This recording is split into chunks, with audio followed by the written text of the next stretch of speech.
Mertua memaksaku memberi 210 juta rupiah untuk gengsi di depan kerabat. Aku langsung memberinya 21 ribu rupiah dan mengusirnya keluar dari rumah. Bagaimana awal mula dan detail ceritanya? Mari, Bapak, Ibu, dan saudara sekalian, simak bersama saya berikut ini. Tanggal 22 Desember, di Hari Ibu, rumah kami menjadi riuh tak seperti biasanya. Sejak pagi buta, Ibu Ratna, ibu mertuaku, sudah sibuk menelepon ke sana kemari. Mulai dari kakak sepupu, adik laki-laki, paman, bahkan kerabat jauh yang jarang sekali berkunjung, semuanya diundang olehnya. Alasannya terdengar sederhana. Hari Ibu, menantu yang berbakti akan memberikan hadiah besar, jadi seluruh keluarga diundang untuk turut berbahagia. Hanya dalam sekejap, ruang tamu sudah penuh sesak. Aroma parfum yang menyengat, suara tawa riuh, dan obrolan basa-basi saling bersahutan. Aku hanya bisa berdiri diam di sudut ruangan sambil memeluk putriku yang berusia 3 tahun. Semua mata tertuju padaku, seolah mereka sedang menantikan pertunjukan yang telah dijanjikan oleh Ibu Ratna. Ibu Ratna melangkah ke tengah ruangan, kebaya merahnya yang berkilauan seakan menegaskan posisinya. Ia mengangkat tangan, memberi isyarat agar semua orang diam, lalu dengan lantang mengumumkan, "Saudara-saudara sekalian, hari ini saya bahagia sekali. Menantu saya, Maya, sudah menyiapkan hadiah yang sangat besar untuk saya, yaitu uang tunai 210 juta rupiah untuk merayakan Hari Ibu. Ini semua berkat doa restu leluhur.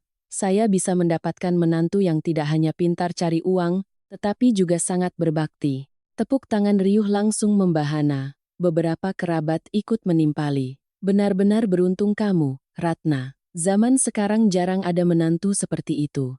Kalau memberi hadiah di hari spesial begini, pasti nilainya miliaran, ya? Kalau hanya jutaan biasa, sudah tidak ada kejutannya lagi," sahut yang lain. Mendengarnya, jantungku berdebar kencang. Setiap kata yang mereka ucapkan terasa seperti pisau yang menusuk hatiku. Aku tahu persis bahwa aku sama sekali tidak menyiapkan hadiah 210 juta, seperti yang digembar-gemborkan ibu mertuaku. Namun di hadapan tatapan penuh harap dan senyum sinis mereka, aku sadar aku tidak bisa diam lebih lama lagi. Aku meletakkan putriku di sofa dan perlahan melangkah ke tengah ruangan. Semua mata kini tertuju padaku. Aku menarik napas dalam-dalam, lalu mengeluarkan sebuah amplop putih dari sakuku. Suaraku terdengar jelas, tanpa sedikit pun gemetar. "Ini adalah tanda bakti dari saya untuk ibu di hari ini." Ruangan itu langsung riuh dengan gumaman.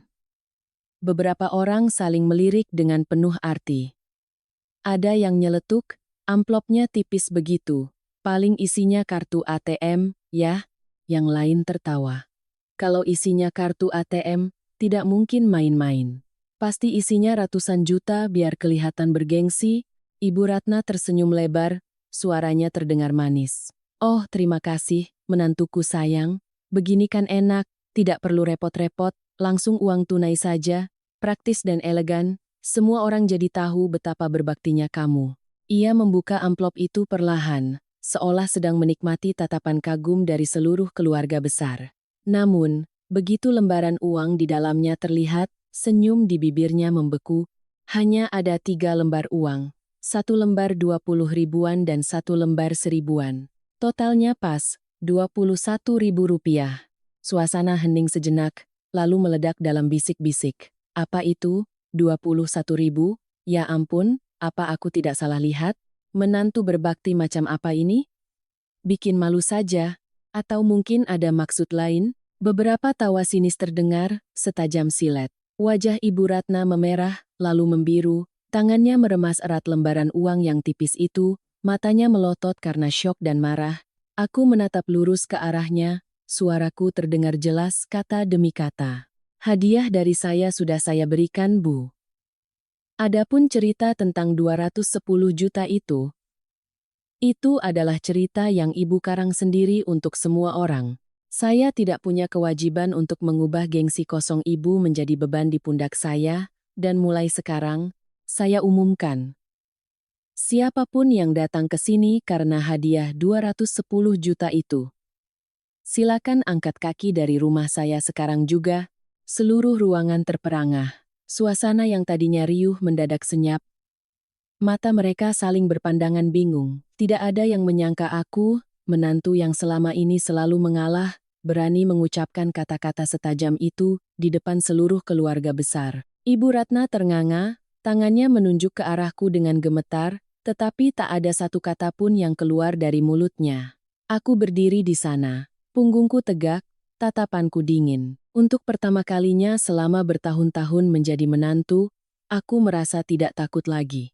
Ruangan itu terasa begitu pengap dan tegang, bahkan suara nyamuk berdengung pun bisa terdengar. Dan itulah momen yang menandakan bahwa badai yang sesungguhnya akan segera datang. Perkenalkan sedikit tentang diriku.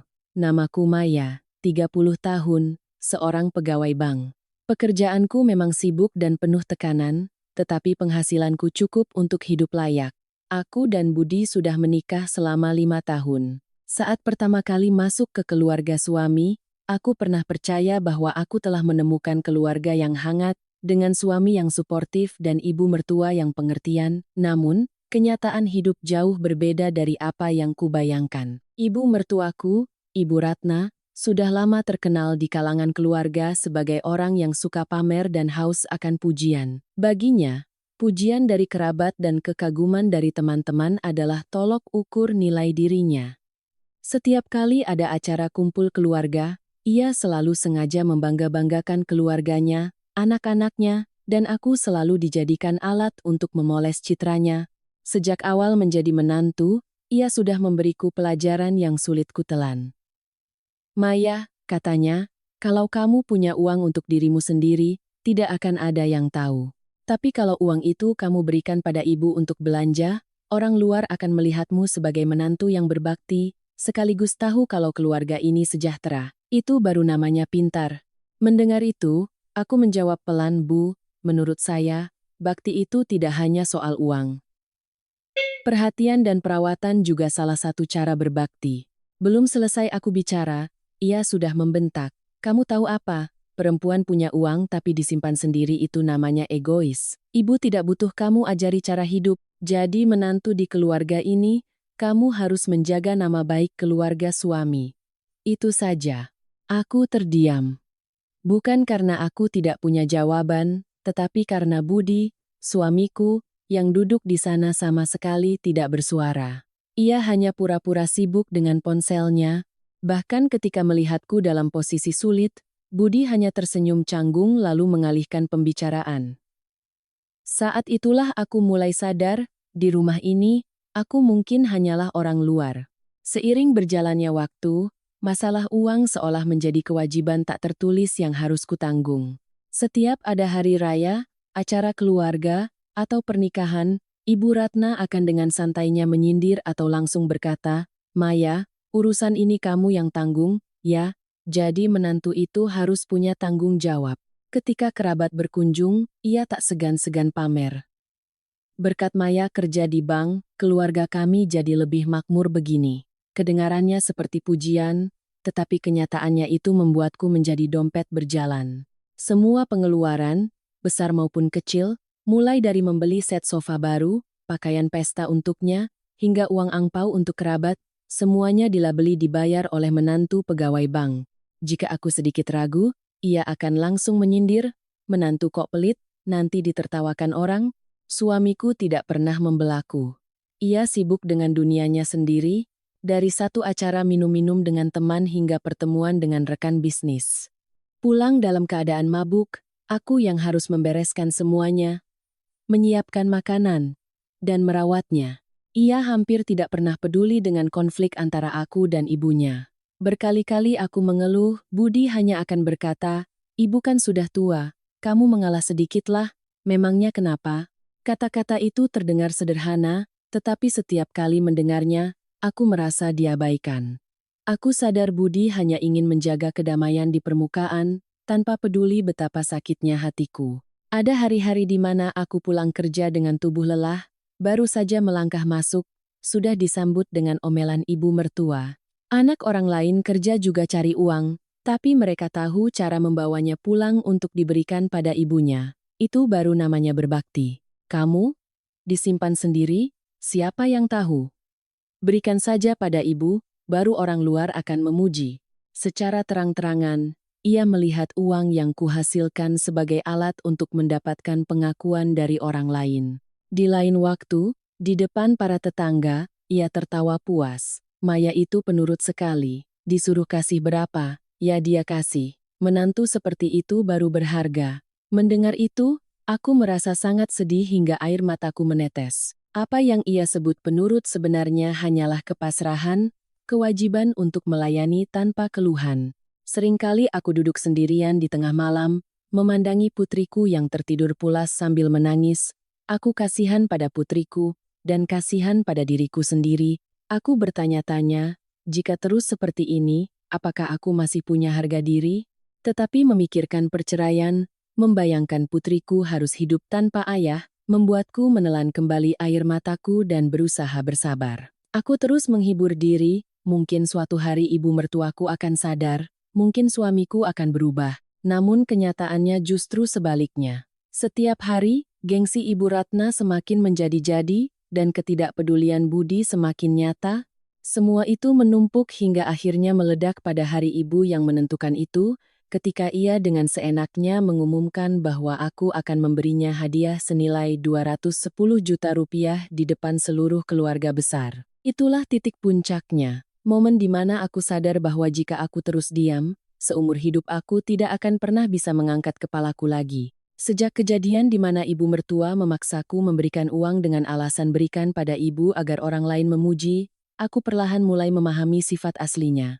Namun, aku tidak pernah menyangka Ibu Ratna bisa bertindak sejauh itu, sampai peristiwa yang terjadi sebulan sebelum hari ibu itu benar-benar membuka mataku. Hari itu aku baru pulang kerja. Belum sempat meletakkan tas, aku sudah mendengar suara Ibu Ratna sedang berbicara di telepon di ruang tamu. Suaranya keras dan jelas, sengaja dibuat agar terdengar ke seluruh rumah. Iya, tahun ini Maya menyiapkan hadiah besar sekali. Saya serius, Mbak. Nanti pas hari ibu, tanggal 22 Desember, seluruh keluarga pasti akan kagum. Menantu saya kan kerja di bank, uangnya tidak akan kurang. Dia sudah janji akan memberiku hadiah yang pantas supaya saya bisa bangga di depan keluarga besar.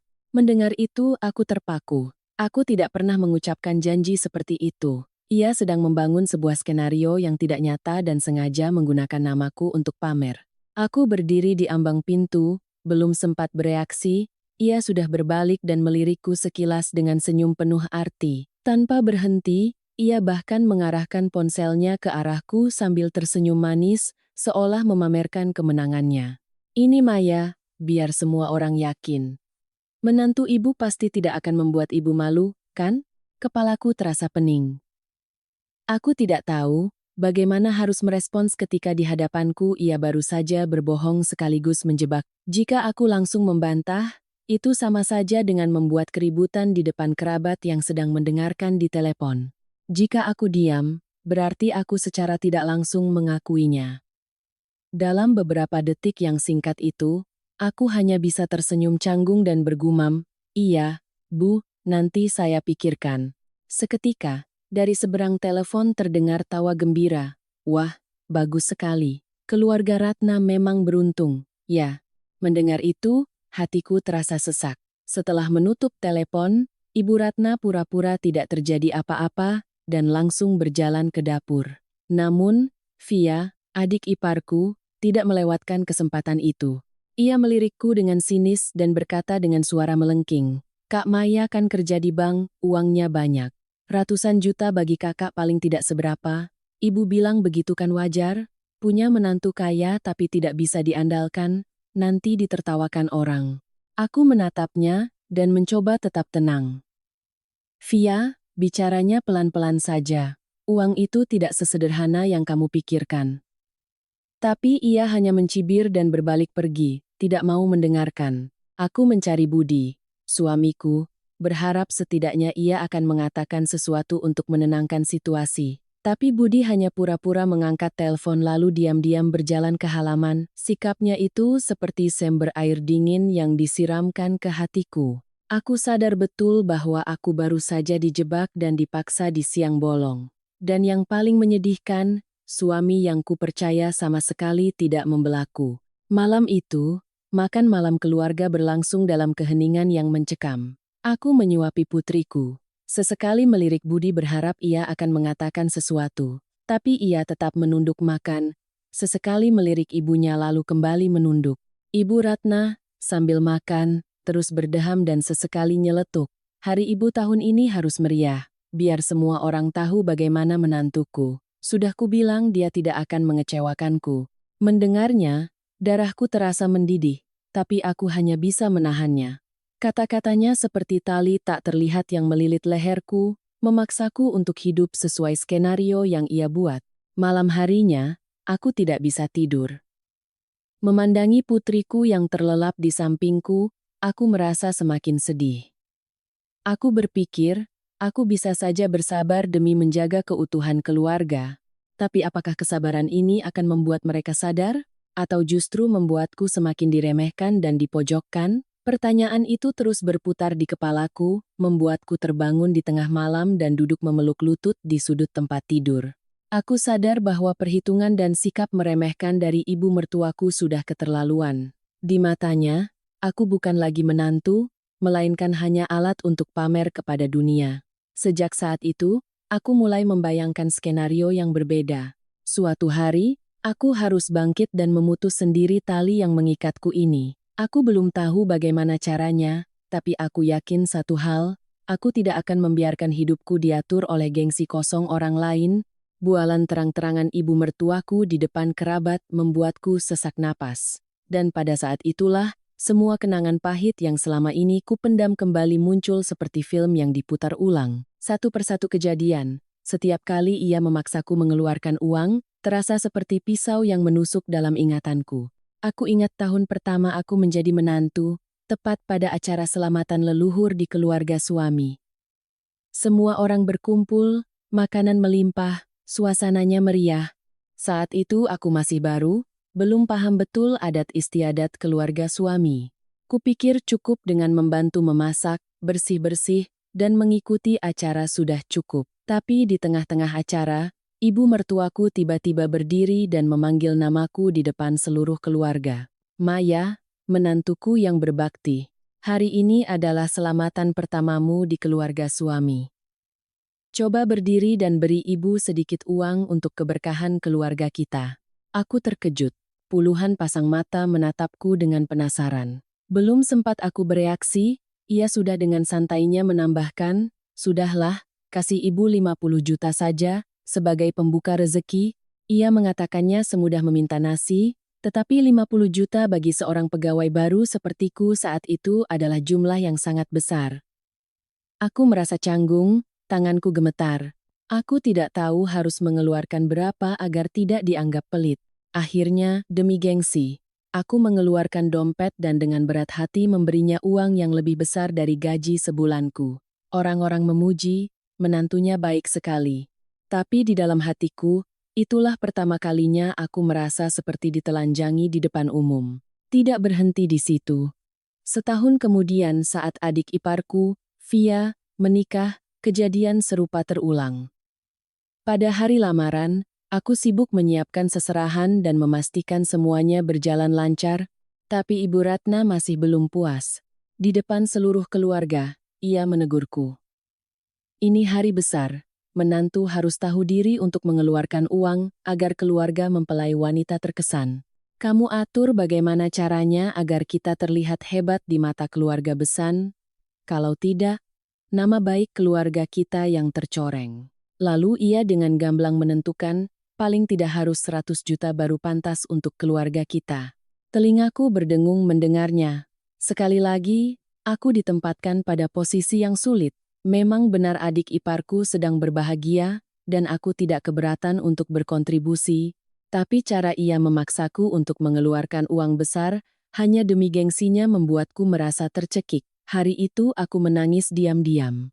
Aku merasa bukan lagi bagian dari keluarga, melainkan seperti orang yang sedang membayar untuk mendapatkan pengakuan. Puncaknya terjadi 2 tahun lalu. Suatu sore saat pulang kerja, aku tidak sengaja melihat setumpuk dokumen di meja ruang tamu. Saat kubuka, aku terkejut, Itu adalah berkas pinjaman bank dengan fotokopi sertifikat rumah yang atas nama aku dan suamiku. Kolom tanda tanganku masih kosong. Aku belum paham apa yang terjadi ketika Ibu Ratna masuk dengan wajah tanpa dosa. Oh, Ibu berencana menggadaikan rumah untuk modal usaha. Tapi bank minta tanda tangan lengkap, merepotkan sekali.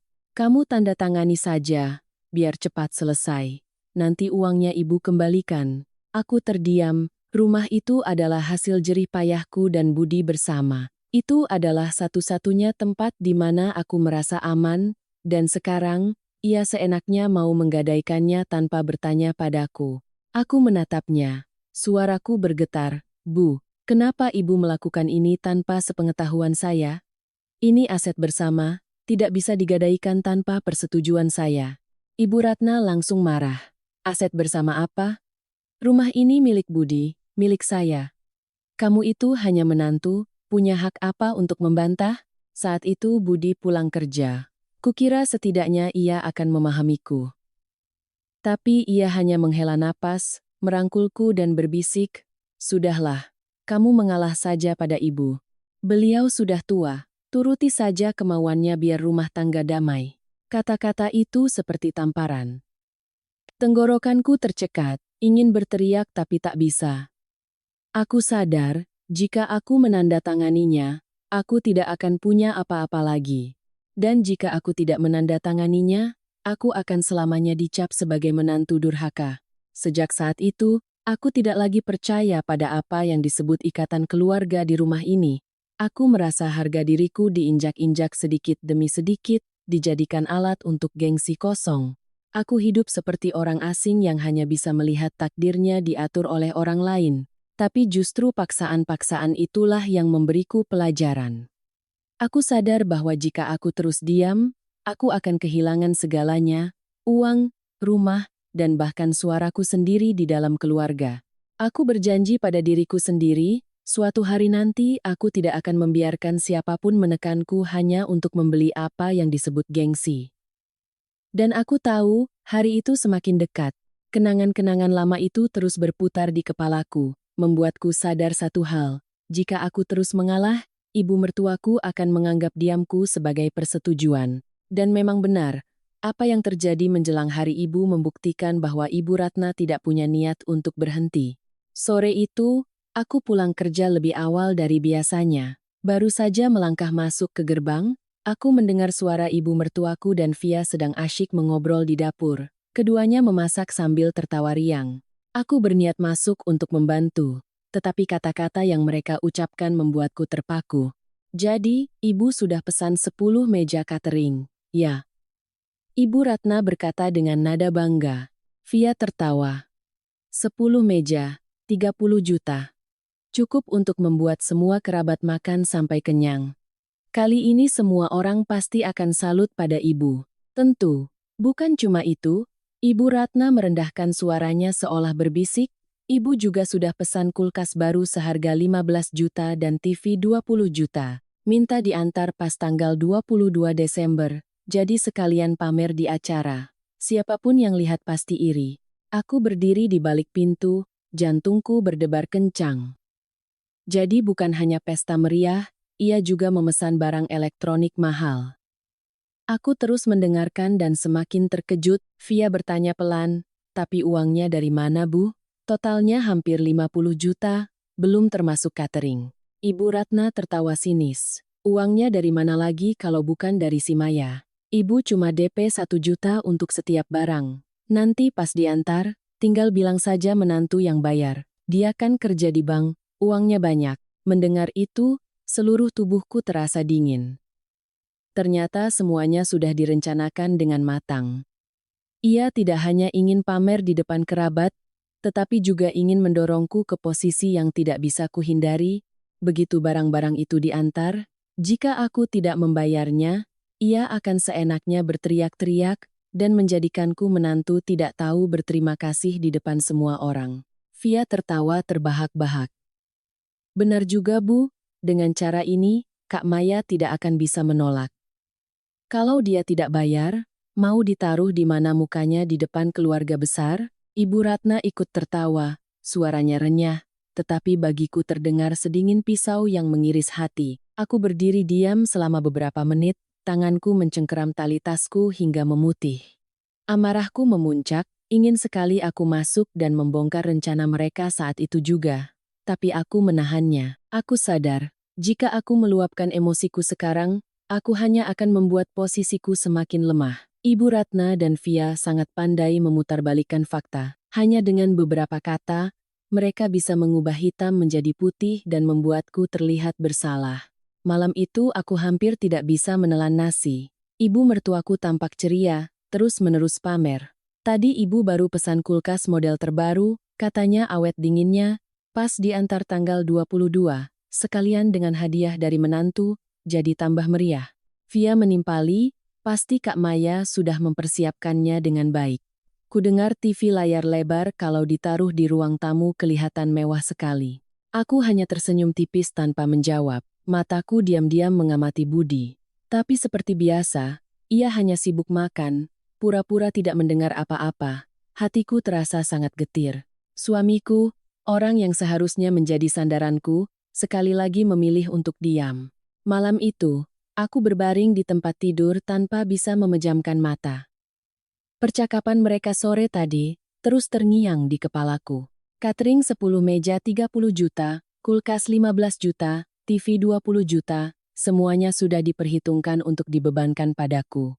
Aku sadar bahwa kesabaranku selama ini hanyalah panggung gratis bagi Ibu Ratna untuk melancarkan aksinya. Jika aku terus mengalah, pasti akan ada lebih banyak pemerasan seperti ini. Aku akan dijadikan mesin pencetak uang tanpa henti. Sampai suatu hari, aku dan putriku tidak akan punya tempat lagi di rumah ini. Pikiran itu membuatku benar-benar sadar. Untuk pertama kalinya setelah bertahun-tahun menjadi menantu, sebuah tekad kuat muncul di hatiku. Aku tidak akan membiarkan siapapun mengendalikanku lagi. Jika Ibu Ratna ingin gengsi, aku akan membiarkannya mendapatkan gengsi yang ia inginkan. Tapi harga yang harus ia bayar tidak akan murah. Aku duduk, menyalakan lampu meja, dan menulis beberapa baris di buku catatanku. Aku menggarisbawahi dengan tebal 2 angka, 21.000. Angka yang terlihat kecil, tetapi di kepalaku, itu adalah titik akhir dari hari-hari di mana aku diremehkan. Aku akan mengubah 21.000 menjadi hadiah yang akan selalu diingat oleh Ibu Ratna. Aku menyiapkan sebuah amplop putih, memasukkan 3 lembar uang dengan rapi ke dalamnya. 1 lembar 20 ribuan dan 1 lembar 1000-an. Aku memandanginya cukup lama sambil tersenyum tipis. Ini bukan hanya uang. Ini adalah pengingat. Sebuah batasan yang akan kubuat mulai sekarang. Di hatiku tidak ada lagi rasa takut seperti sebelumnya. Sebaliknya, aku merasa sangat tenang. Aku tahu tanggal 22 Desember ini akan menjadi hari penentuan, pertempuran yang akan memperjelas batas antara aku dan keluarga suamiku.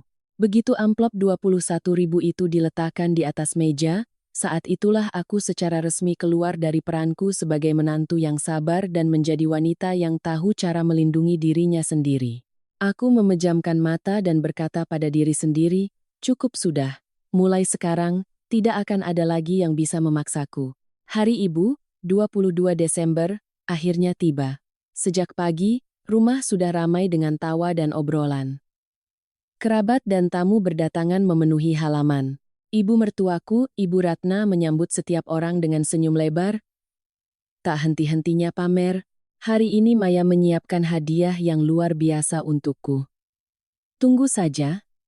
Kalian akan lihat. Menantuku memang pantas jadi kebanggaan keluarga ini. Kata-katanya membuat kerumunan semakin penasaran. Ada yang tertawa, ada yang memuji, bahkan ada yang berbisik, kudengar dia kerja di bank, pasti hadiahnya tidak kurang dari 200 juta. Benar, menantu seperti itu baru berharga. Kalau cuma puluhan juta, itu biasa saja. Aku mendengar semuanya, tetapi tetap tenang. Di dalam hatiku, aku sudah mempersiapkan momen ini sejak beberapa hari yang lalu. Pesta berlangsung meriah. 10 meja catering penuh dengan hidangan lezat, semua orang makan dan minum dengan gembira. Musik berdentum, tawa riuh, tetapi di dalam dadaku, setiap detak jantung terasa seperti genderang perang. Aku tahu, saat penentuan akan segera tiba, Ketika semua orang sudah duduk, Ibu Ratna berdiri, memegang mikrofon seperti seorang pembawa acara profesional, suaranya lantang dan jelas. Saudara-saudara sekalian, hari ini adalah hari yang istimewa bagi saya. Bukan hanya karena ini hari ibu, tetapi juga karena saya memiliki seorang menantu yang sangat berbakti. Dia telah menyiapkan hadiah yang sangat besar untuk saya, hadiah senilai 210 juta rupiah. Begitu kalimat itu selesai, seluruh ruangan riuh, suara decak kagum dan bisik-bisik terdengar di mana-mana. Ya ampun, 210 juta, Ibu Ratna benar-benar beruntung. Jarang sekali ada menantu seperti ini. Ada yang menatap dengan iri, ada yang tersenyum menjilat. Semua orang seolah sedang menyaksikan sebuah drama megah yang disutradarai oleh Ibu Ratna. Sementara aku duduk diam, menyesap sedikit air, lalu perlahan berdiri. Aku berjalan ke tengah kerumunan, di tanganku sudah ada sebuah amplop putih. Semua mata mengikuti setiap langkahku. Suasana perlahan menjadi hening, berganti dengan ketegangan. Aku menyerahkan amplop itu kepada ibu mertuaku. Suaraku datar, ini adalah tanda bakti dari saya untuk ibu. Ibu Ratna menyambutnya dengan gembira, wajahnya berseri-seri seolah sudah yakin menang. Ia mengangkat amplop itu tinggi-tinggi agar semua orang bisa melihat, lalu perlahan membukanya. Tetapi pada detik itu juga, senyum cerah di wajahnya membeku. Matanya terbelalak, tangannya gemetar. Di dalam amplop itu hanya ada 3 lembar uang, 1 lembar 20 ribuan dan 1 lembar 1000-an. Totalnya 21 ribu rupiah, suasana mendadak senyap. Musik masih berputar, tetapi terasa sumbang. Beberapa orang bergumam, ada yang tertawa kecil, ada yang terperangah. Apa itu? 21 ribu, tidak mungkin aku salah lihat, kan? Beberapa tatapan iseng sudah mengeluarkan ponsel, diam-diam merekam pemandangan itu. Wajah Ibu Ratna membiru. Beberapa detik yang lalu ia masih berdiri tegak seperti seorang ratu. Sekarang ia tampak seperti pecundang yang topengnya telah terlepas. Ia tergagap, ini apa maksudnya, Maya? Aku berdiri tegak. Tatapanku dingin memandang berkeliling, lalu berhenti padanya. 210 juta, yang ibu sebutkan, itu adalah cerita yang ibu karang sendiri untuk para kerabat. Sedangkan ini, 21 ribu, adalah satu-satunya hadiah yang saya siapkan. Sederhana saja, karena saya sudah terlalu lelah dijadikan alat untuk gengsi ibu, bisik-bisik semakin kencang. Ada yang berbisik, pantas saja, aku juga merasa aneh. Mana ada yang memaksa menantu memberi hadiah lebih dari 200 juta. Yang lain mencibir, Ibu Ratna ini memang terlalu gengsi. Wajah Ibu Ratna berubah-ubah, dari biru menjadi merah, lalu pucat pasi. Ia meremas amplop itu dengan gemetar, suaranya parau. Maya, kamu melakukan ini sama saja dengan menaruh kotoran di wajahku di depan seluruh keluarga. Aku tersenyum tipis. Bukan saya yang menaruh kotoran di wajah ibu. Siapa yang melakukannya? Semua orang di sini bisa melihatnya. Kata-kata itu seperti pukulan telak. Ibu Ratna terhuyung-huyung, hampir jatuh ke kursi. Seluruh keluarga riuh. Ada yang menggelengkan kepala, ada yang tertawa sinis, ada yang menunduk malu, beberapa orang bahkan berbisik, benar kata pepatah, siapa menabur angin, akan menuai badai. Pada saat itu, aku melihat dengan jelas citra ratu gengsi yang selama ini dibangun oleh ibu mertuaku hancur berkeping-keping. Dan aku tahu, ini barulah awal dari badai yang sesungguhnya. Udara di ruang tamu terasa begitu pekat setelah amplop berisi 21 ribu rupiah itu dibuka.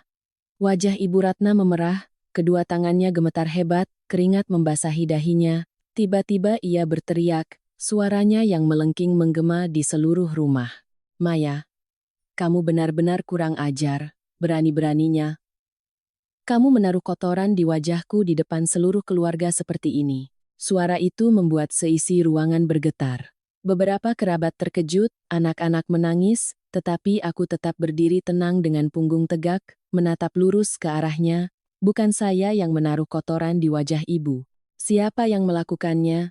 Semua orang di sini bisa melihat dengan jelas. Begitu aku selesai bicara, ruangan menjadi sunyi senyap. Banyak mata kini tertuju pada Ibu Ratna dengan tatapan kasihan, jijik, dan kesal. Tepat pada saat itu, dari luar terdengar suara klakson mobil. Semua orang terkejut dan melihat keluar. Sebuah truk berhenti di depan gerbang. Beberapa petugas pengantar barang bergegas menurunkan perabotan elektronik. Salah seorang dari mereka berteriak, "Permisi, dengan rumah Ibu Ratna, kami mengantar kulkas dan TV, mohon sisa pembayarannya 33 juta lagi dilunasi." Seluruh kerumunan terperangah. Aku melirik Ibu Ratna, kulihat wajahnya berubah pucat, matanya bergerak gelisah. Beberapa kerabat mulai berbisik, "Loh, ternyata masih pesan barang juga? Pasti menantunya lagi yang disuruh bayar." Petugas pengantar barang masuk sambil membawa nota. "Ini fakturnya. Kemarin ibu baru DP 1 juta untuk setiap barang. Hari ini barang diantar, mohon sisa pembayarannya dilunasi." Aku melangkah maju, suaraku tegas. "Maaf, ini bukan barang yang saya pesan. Saya tidak punya kewajiban untuk membayar sepeser pun." Petugas itu sedikit terkejut, lalu menoleh ke Ibu Ratna. Ia tergagap, ini, menantu saya." Tapi aku memotongnya. "Tidak. Ibu sendiri yang memesan, ibu sendiri yang tanda tangan.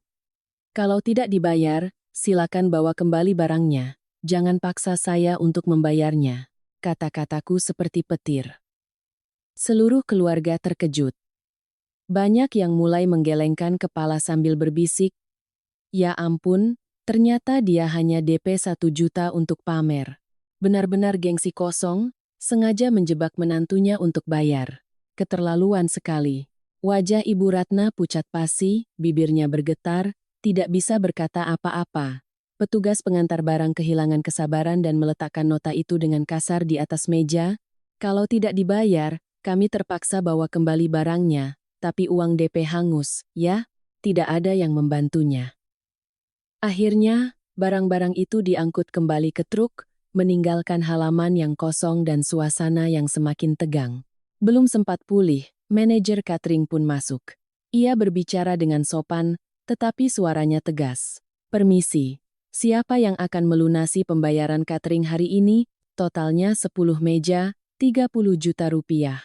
Semua mata kembali tertuju padaku, tetapi aku tidak goyah. Aku berkata dengan terus terang, "Maaf, pesta ini bukan saya yang pesan.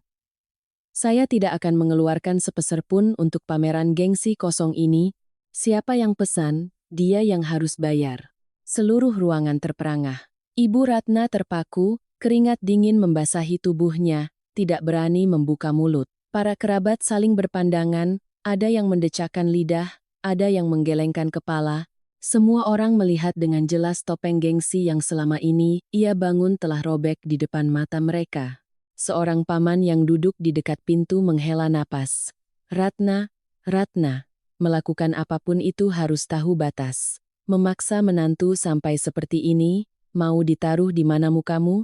Yang lain menimpali, kalau memang rezeki, ya disyukuri. Ini malah gengsi yang dipelihara. Akibatnya begini, pantas saja."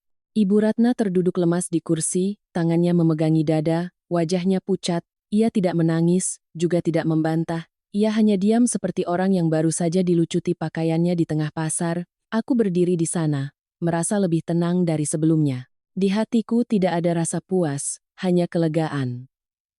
Setelah bertahun-tahun bersabar, akhirnya aku bisa dengan tegas menyuarakan batasan-batasanku.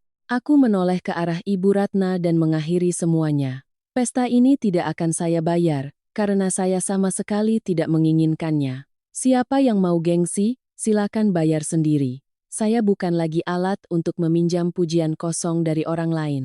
Setelah berkata begitu, aku membawa putriku naik ke kamar, meninggalkan di belakangku sebuah rumah yang sedang hancur berantakan. Suara bisik-bisik kerabat, suara manajer catering yang menagih, suara ibu mertuaku yang terengah-engah karena marah, semuanya bercampur menjadi satu, menciptakan sebuah musik sumbang dari kebenaran yang terungkap.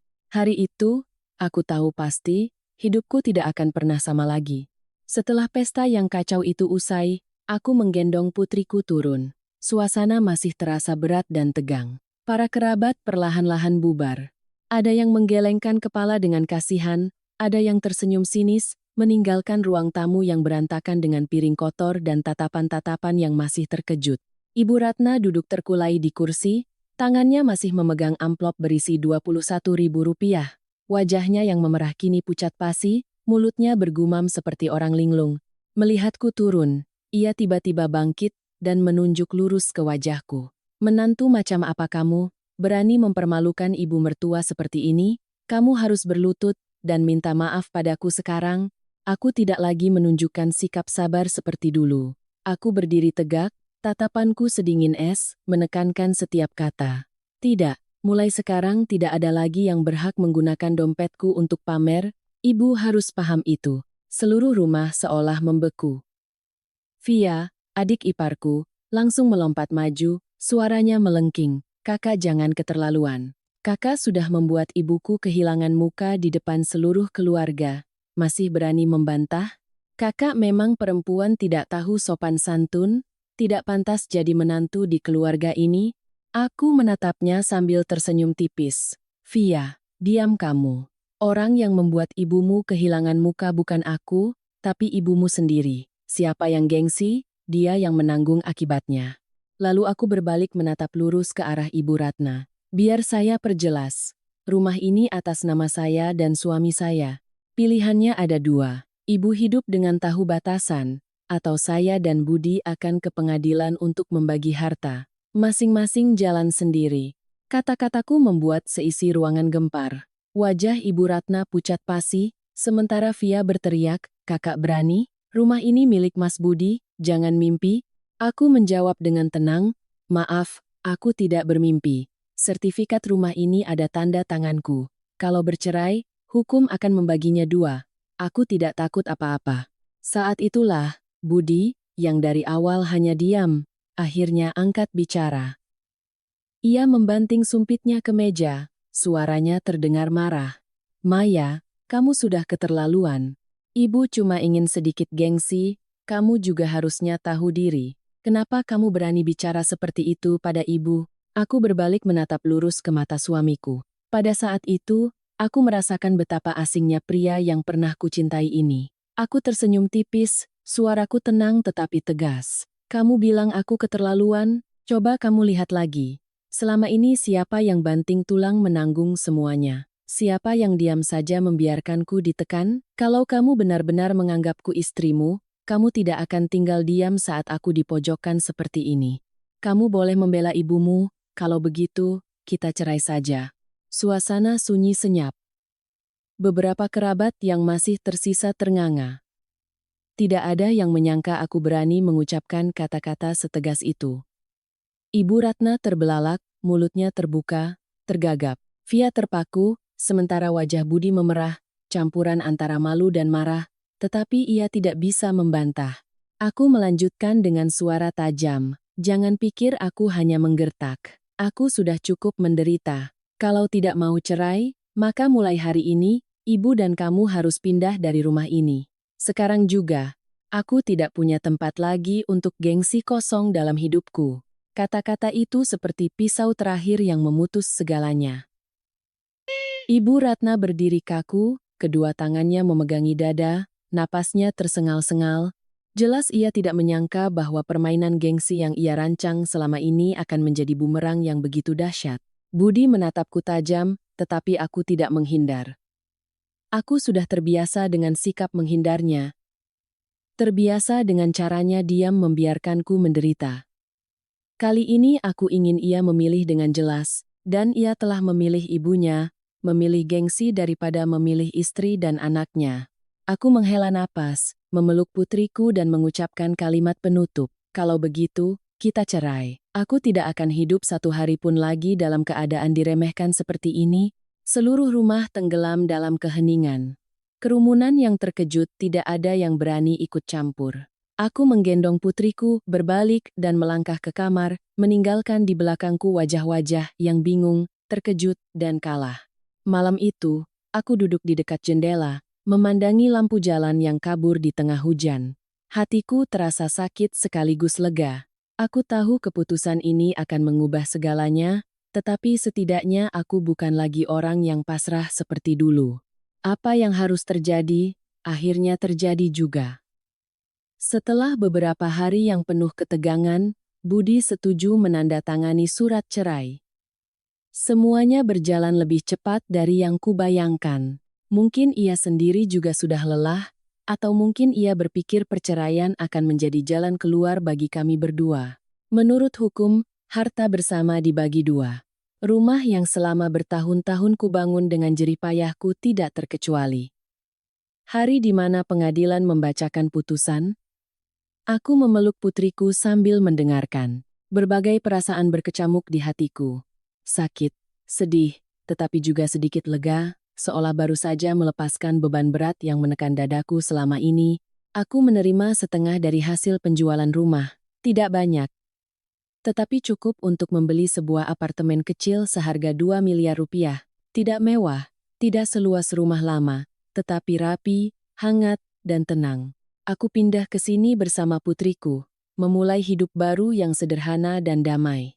Sementara itu, Budi, Ibu Ratna, dan Via juga menerima bagian mereka. Tetapi berbeda denganku, mereka tidak punya rencana yang jelas. Uang itu dengan cepat habis untuk pengeluaran yang tidak perlu. Ibu mertua yang terbiasa hidup boros demi gengsi, Via yang malas dan terbiasa bergantung, dan Budi yang tidak tahu cara menabung. Uang di tangan mereka lenyap dalam sekejap, tidak punya tempat tinggal lagi. Mereka bertiga akhirnya menumpang di rumah kerabat. Awalnya beberapa kerabat merasa kasihan dan mengizinkan mereka tinggal di sebuah kamar kecil di belakang rumah, tetapi hanya dalam beberapa hari, konflik mulai muncul. Ibu Ratna masih mempertahankan kebiasaan pamer. Kemanapun ia pergi, ia mengarang cerita. Maya itu jahat, serakah, merebut semua harta dan mengusir kami dari rumah. Awalnya orang-orang kasihan. Tetapi ketika kebenaran perlahan terungkap, semua orang hanya menggelengkan kepala. Kerabat dan tetangga semua tahu, akulah yang dipaksa sampai ke batas kesabaran, bukan menantu durhaka seperti yang ia gembar-gemborkan. Via tidak kalah sengit. Ia menyebarkan gosip bahwa aku punya pria lain, makanya aku bersikeras menceraikan suamiku. Tetapi kebohongan itu hanya membuat orang semakin meremehkannya. Orang-orang hanya melihat seorang adik ipar yang malas, tidak punya pekerjaan tetap, dan selalu iri dengan urusan orang lain. Sedangkan Budi, ia pada dasarnya adalah pria yang lemah.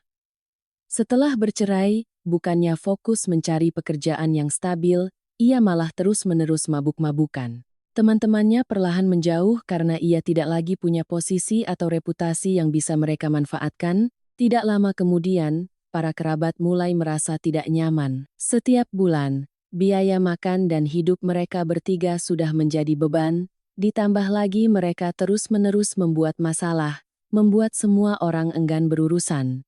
Suatu malam, pemilik rumah memanggil Budi secara pribadi. Suaranya pelan tetapi tegas. "Sudahlah, kalian bertiga cari tempat lain saja. Rumah paman ini sempit, tidak sanggup menanggung kalian.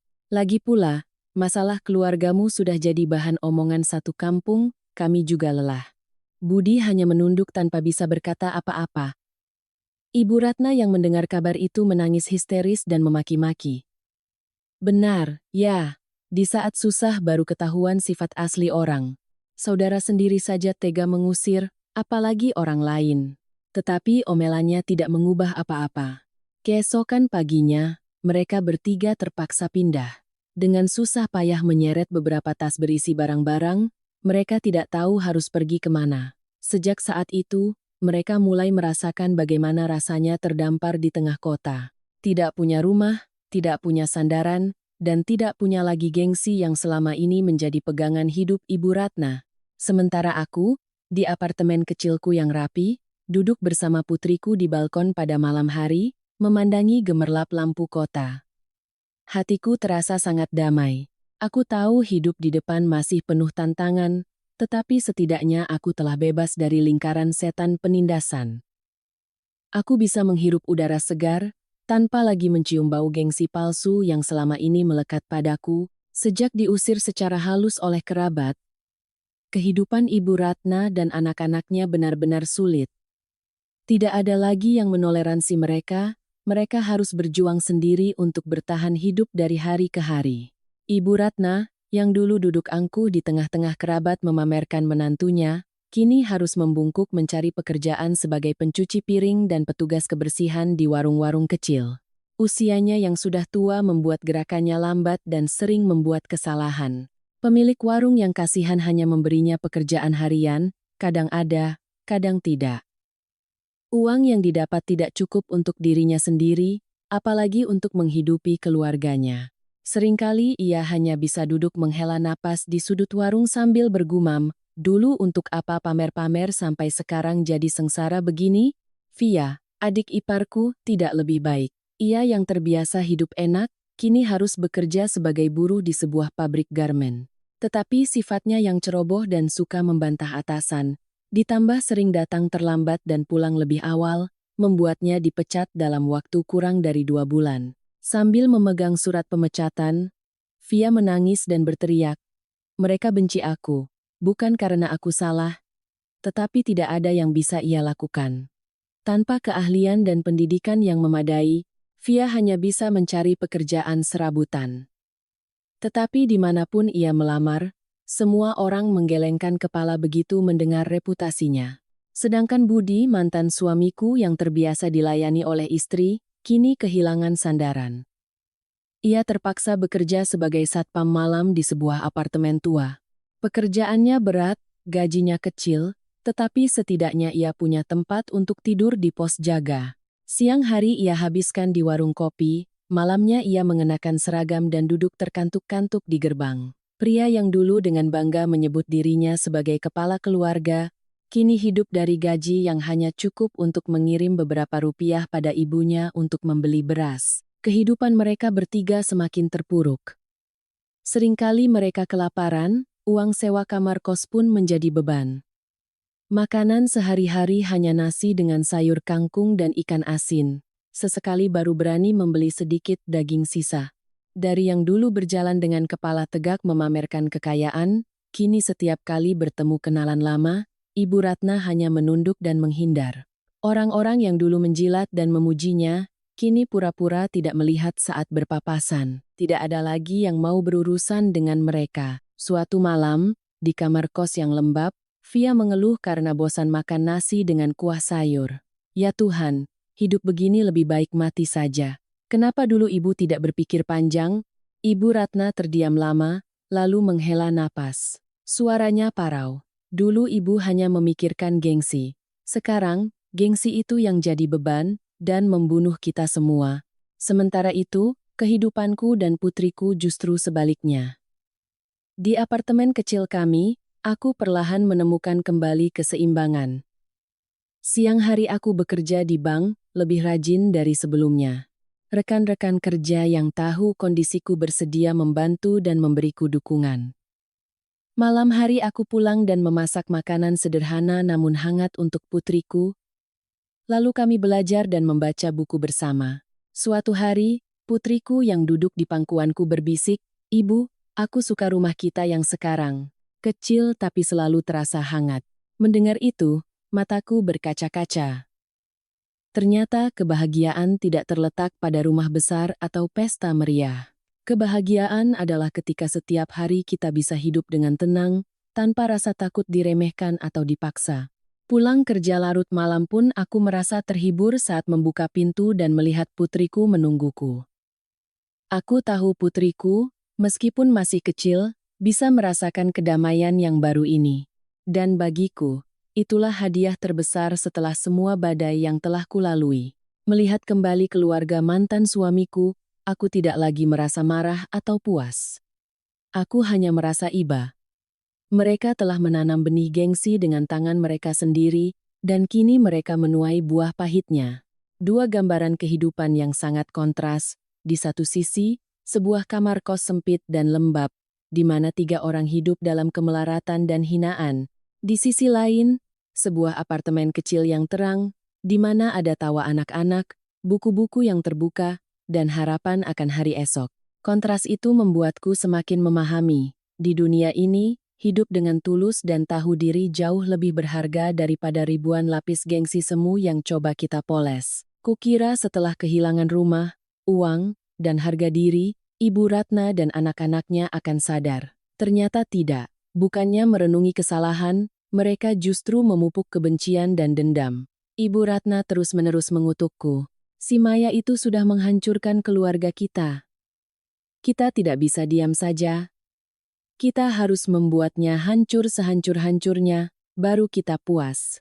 Via, adik iparku, bahkan lebih dendam. Ia yang terbiasa hidup bergantung, kini jatuh miskin dan menyalahkan segalanya padaku. Suatu malam, di kamar kos yang lembab, ibu dan anak itu bersekongkol. Sambil menekan-nekan ponselnya, Via berbisik, "Bu, sekarang orang-orang gampang sekali percaya pada video di internet. Aku kenal beberapa orang yang ahli IT. Dengan beberapa juta saja mereka bisa membuat video palsu. Kita tinggal tempel wajah Kak Maya ke video itu dan sebarkan di internet. Reputasinya pasti akan hancur." Mendengar itu, mata Ibu Ratna berbinar. "Bagus, lakukan itu, biar dia tahu rasanya melawan kita." Tidak lama kemudian, sebuah video asusila muncul di internet. Wajahku ditempel dengan kasar pada sebuah video yang memalukan. Tautan video itu disebarkan kemana-mana, mulai dari grup keluarga, grup tetangga, hingga kenalan-kenalan lama. Dalam sekejap, aku menjadi pusat perbincangan.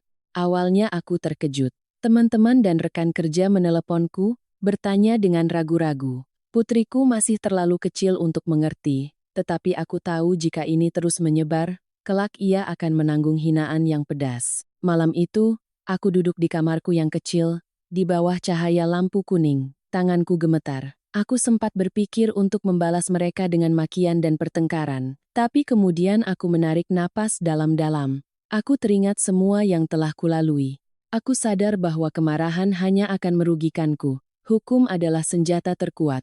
Keesokan paginya, aku membawa laptopku ke kantor dan meminta bantuan seorang teman di Departemen IT untuk memeriksa semua log aktivitas dan memverifikasi waktu penyebaran video tersebut. Kamera CCTV di kantorku juga menunjukkan bahwa pada saat video itu direkam, aku sedang rapat dengan seluruh departemen. Aku mengumpulkan semua bukti itu menjadi satu berkas. Selanjutnya, aku menemui seorang teman lama, Anton, yang sekarang menjadi pengacara. Setelah mendengar ceritaku, ia mengangguk dengan tegas. "Maya, kamu tenang saja.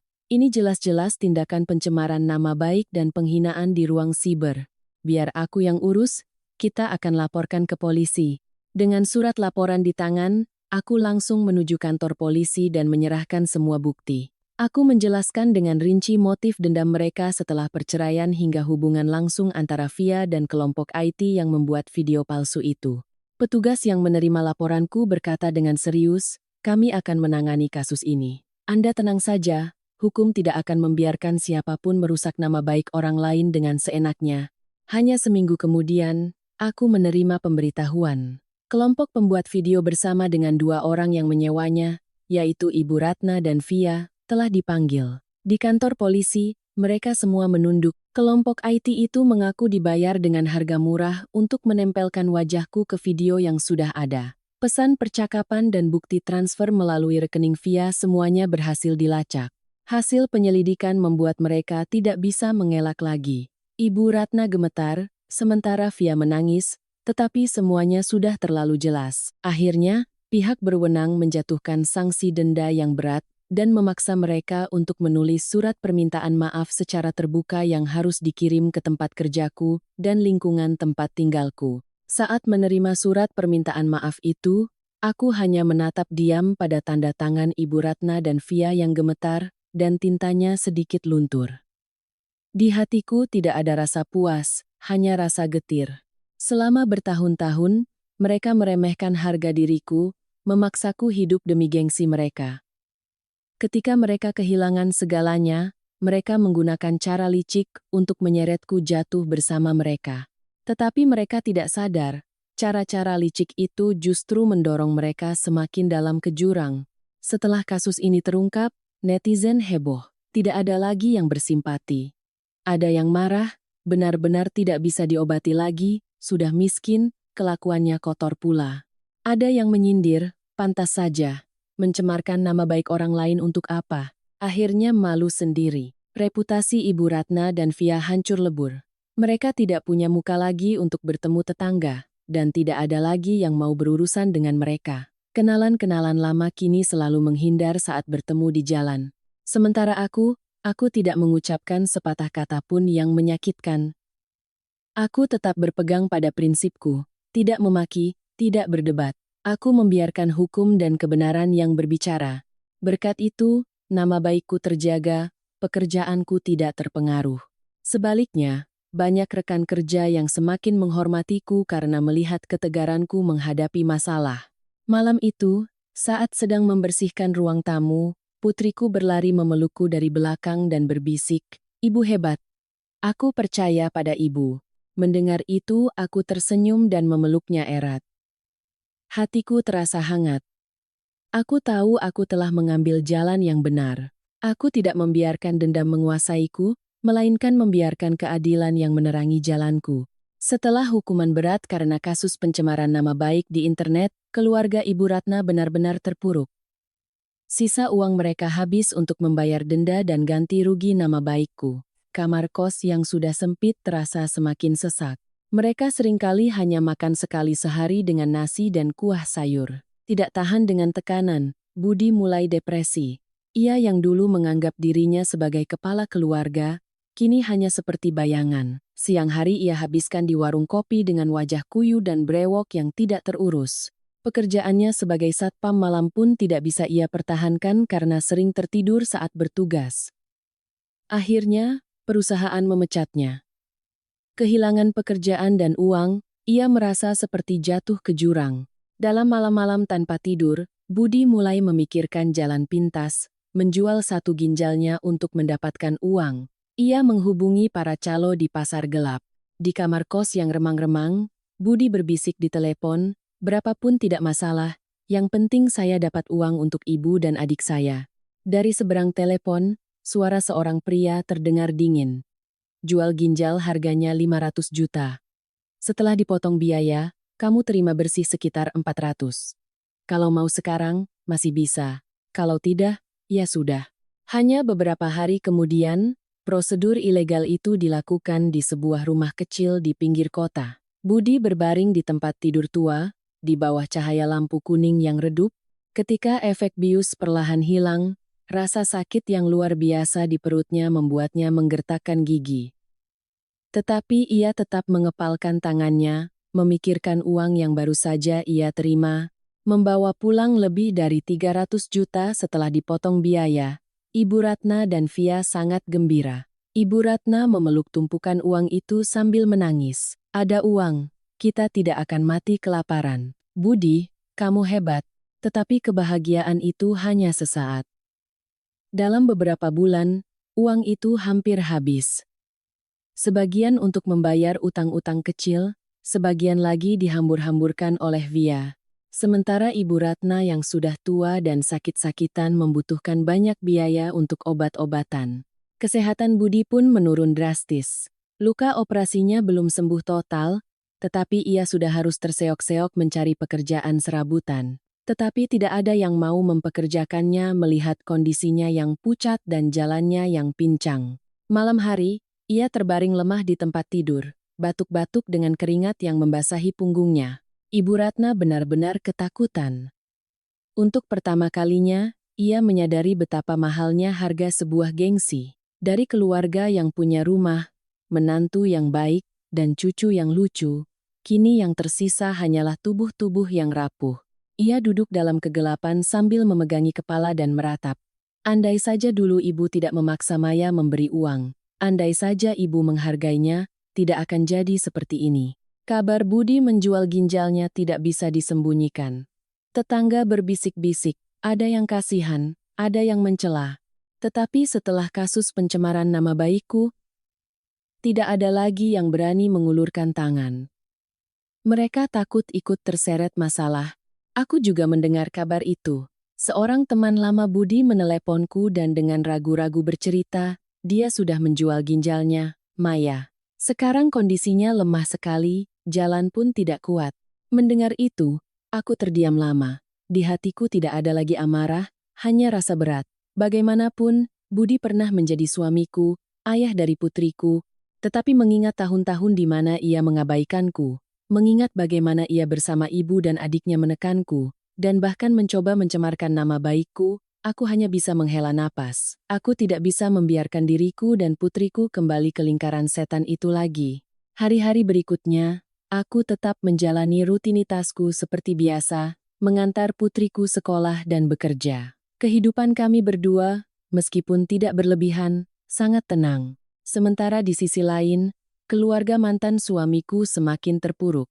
Budi mulai sadar bahwa apa yang ia sebut kepala keluarga hanyalah bayangan semu. Ia teringat saat-saat di mana aku memohonnya untuk bersuara, saat-saat di mana aku diam-diam menanggung utang, dan malam-malam di mana aku menangis sendirian sambil memeluk putri kami. Tapi sekarang, semuanya sudah terlambat. Uang haram dari penjualan ginjal itu habis dengan cepat. Tidak lama kemudian mereka kembali jatuh miskin. Ibu Ratna hanya bisa menatap putranya yang semakin kurus, sementara Via semakin menjadi-jadi. Mereka bertiga terperangkap dalam lingkaran keputusasaan tanpa jalan keluar. Semuanya hanya karena satu kata, gengsi. Setelah uang hasil penjualan ginjal Budi habis, kamar kos yang miskin itu kembali tenggelam dalam kegelapan. Ibu Ratna sakit-sakitan dan tidak lagi punya tenaga untuk bekerja. Budi yang sakit-sakitan, pekerjaan ringan pun tidak ada yang mau menerimanya. 3 orang yang dulu berjalan dengan kepala tegak, memamerkan menantu yang berbakti dan anak laki-laki yang sukses, kini tidak lebih dari bayang-bayang yang berkeliaran di kota. Dalam keadaan terdesak, Via mulai gelisah. Ia tidak pernah terbiasa bekerja keras dan tidak punya keahlian. Setiap kali melamar pekerjaan, semua orang menggelengkan kepala begitu mendengar namanya setelah kasus pencemaran nama baik yang dilakukannya. Ditolak berkali-kali, Via kembali ke kamar kos, melempar tasnya ke tempat tidur, dan berteriak pada ibunya, "Masa kita harus makan sayur rebus seumur hidup? Aku bisa mati." Mata Ibu Ratna tampak sedih, tetapi ia tidak berdaya. Ia tidak punya tenaga lagi untuk memarahi anaknya, hanya bisa duduk diam dengan tatapan kosong. Budi hanya berbaring meringkuk di tempat tidur, tanpa sepatah kata pun. Beberapa hari kemudian, Via mulai sering keluar rumah. Awalnya Ibu Ratna mengira putrinya pergi mencari pekerjaan, tetapi kemudian ia mendengar bisik-bisik tetangga. Anak perempuan Ibu Ratna itu belakangan ini sering dijemput mobil asing, pulangnya larut malam. Mendengar itu, jantung Ibu Ratna berdebar kencang. Dan hari tragis itu pun tiba. Suatu pagi, seluruh penghuni kos gempar ketika polisi menggerebek sebuah tempat prostitusi terselubung. Di antara mereka yang ditangkap, ada Via. Wajahnya pucat, rambutnya acak-acakan, matanya penuh kepanikan, fotonya dengan cepat bocor dan menyebar di media sosial. Dalam semalam, nama Via menjadi bahan perbincangan. Orang-orang membagikan fotonya dengan komentar pedas, "Dulu gengsinya selangit, sekarang badannya dijual." Benar-benar menuai badai, keluarga ini sudah tidak ada harapan lagi. Seluruh keluarga besar yang mendengar kabar itu terkejut. Ada yang menggelengkan kepala, ada yang langsung memutuskan hubungan karena takut ikut tercemar nama baiknya. Kemanapun Ibu Ratna pergi, ia selalu mendengar bisik-bisik di belakangnya. Suatu kali di jalan pulang, ia mendengar dengan jelas seorang tetangga berkata, "Ibu itu dulu suka sekali pamer menantu dan merendahkan orang lain. Sekarang anak perempuannya menjual diri, anak laki-lakinya menjual ginjal. Apa ada yang lebih memalukan dari ini?" Kata-kata itu seperti pisau yang menusuk jantungnya. Ibu Ratna jatuh terduduk di pinggir jalan, menangis tersedu-sedu. Air matanya bercampur dengan air hujan, tetapi tidak ada satupun orang yang berhenti untuk menolong. Sementara Via, setelah dihina, menjadi semakin getir. Begitu dibebaskan setelah beberapa hari ditahan, ia langsung berteriak di sudut kamar. "Ini semua gara-gara Kak Maya. Kalau dia tidak meninggalkan abangku, kalau dia tidak membuat ibuku kehilangan muka, aku tidak akan jadi begini." Teriakannya yang melengking terdengar di seluruh lingkungan kos, tetapi kali ini tidak ada lagi yang percaya pada tuduhannya. Semua orang tahu penyebab sebenarnya adalah gengsi kosong dan dendam yang dipupuk oleh ibu dan anak itu selama ini. Budi duduk bersandar di dinding, menatap adiknya dengan hati yang hancur. Di matanya terpancar keputusasaan yang mendalam. Pria yang dulu meremehkan istrinya dan lebih mementingkan gengsi, kini menyaksikan adiknya jatuh ke jurang. Ia baru menyadari betapa mahalnya harga sebuah kebutaan.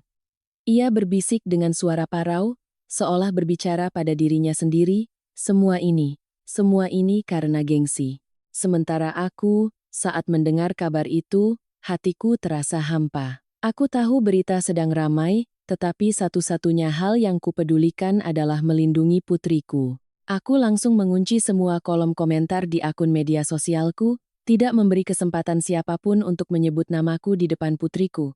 Suatu malam, putriku bertanya dengan polos, "Ibu, kenapa belakangan ini ibu jarang buka ponsel?"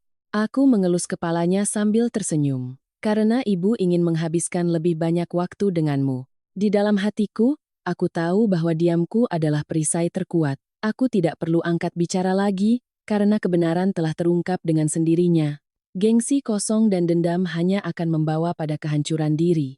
Waktu berlalu, keluarga Ibu Ratna bukan lagi nama yang disegani di kalangan kerabat. Sekarang, jika nama mereka disebut, orang-orang hanya akan menghela napas teringat sebuah kisah sedih tentang gengsi dan keserakahan. Setelah Via ditangkap dalam kasus prostitusi, meskipun sudah dibebaskan, ia tidak punya muka lagi untuk tinggal di lingkungan kos yang lama. Ibu Ratna membawa putrinya pergi tanpa tujuan, akhirnya terdampar di sebuah pasar induk di pinggir kota. Ia bekerja sebagai pembersih lantai pasar setelah pasar tutup. Pekerjaannya sangat berat, bau anyir menyengat, dan air dingin yang mengguyur tangan keriputnya membuat punggungnya semakin bungkuk. Tidak ada lagi sisa-sisa keanggunan wanita yang dulu pernah memimpin keluarga besar. Suatu sore saat hujan deras, pasar tutup lebih lambat. Para pedagang sudah hampir pulang semua, hanya tinggal Ibu Ratna yang masih membungkuk membersihkan lantai. Tangannya gemetar, air hujan bercampur dengan air kotor membasahi tubuhnya.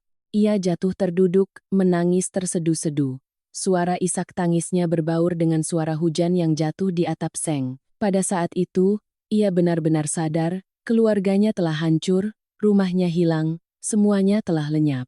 Budi, setelah operasi penjualan ginjal, kesehatannya terus menurun. Suatu kali ia pingsan dan dibawa ke rumah sakit daerah. Setelah dirawat seadanya selama hampir sebulan, ia meminta pulang karena tidak punya uang lagi. Ia kembali dengan tubuh kurus kering, kulit pucat, dan napas yang tersengal-sengal. Budi kini hanya seperti bayangan dari pria yang dulu percaya diri sebagai kepala keluarga. Matanya sayu, dan bekas luka operasi di bawah kemeja lusuhnya membuatnya tidak berani menatap siapapun. Sementara Via, ia seperti daun kering yang tertiup angin. Setelah ditangkap, ia hidup dalam keadaan setengah sadar, matanya kosong. Setiap kali berjalan di pasar dan mendengar bisikan, "Itu anak perempuan Ibu Ratna," ia langsung gemetar ketakutan. Rasa takut akan tatapan orang lain menghantuinya hingga ia hanya berani bersembunyi di sudut pasar pada siang hari, dan baru keluar mencari pekerjaan serabutan pada malam hari, tetapi tidak ada yang mau menerimanya. Suatu sore, saat mereka bertiga duduk meringkuk di sudut pasar, Ibu Ratna berbisik dengan suara gemetar. "Andai saja dulu aku tidak memaksa Maya memberi uang. Andai saja aku menghargainya, tidak akan jadi begini." Kata-kata itu terdengar seperti pengakuan yang terlambat. Seorang ibu penjual ikan di dekatnya yang mendengarnya hanya menghela napas. Orang hidup itu dengan hati, Bu. Ibu hidup dengan gengsi. Gengsi tidak bisa memberi makan siapapun. Sekarang ibu sudah paham, kan? Kata-kata itu terasa dingin seperti pisau, tetapi itu adalah kebenaran yang tidak bisa dibantah. Ibu Ratna terdiam, matanya yang sayu berkaca-kaca. Seketika, ia teringat semuanya. Saat-saat di mana ia berdiri dengan bangga di tengah kerabat memamerkan menantunya, saat-saat di mana ia memaksa Maya memberinya uang untuk pamer, pesta meriah yang hancur di depan matanya. Semua itu kini hanyalah luka yang terus berdarah di dalam ingatannya. Via tidak menjawab, Budi pun tidak berkata apa-apa. Mereka bertiga duduk di sana, gemetar di tengah hujan sore, dikelilingi bau anyir ikan, bau lumpur, dan tatapan kasihan dari orang-orang yang lewat. Suara hujan semakin deras, menenggelamkan isak tangis Ibu Ratna yang tertahan. Mereka telah jatuh ke titik terendah. Apa yang dulu mereka sebut kehormatan, kini tidak punya nilai sama sekali. Di sudut gelap pasar itu, gambaran 3 orang yang pernah memiliki segalanya, yang pernah memaksa menantu mereka melayani gengsi mereka, kini menjadi gelandangan yang menyedihkan. Dan di sanalah, penyesalan yang terlambat itu muncul, tetapi sudah terlalu malam untuk bisa kembali. Kehidupanku dan putriku setelah badai itu perlahan-lahan kembali stabil di apartemen kecil kami.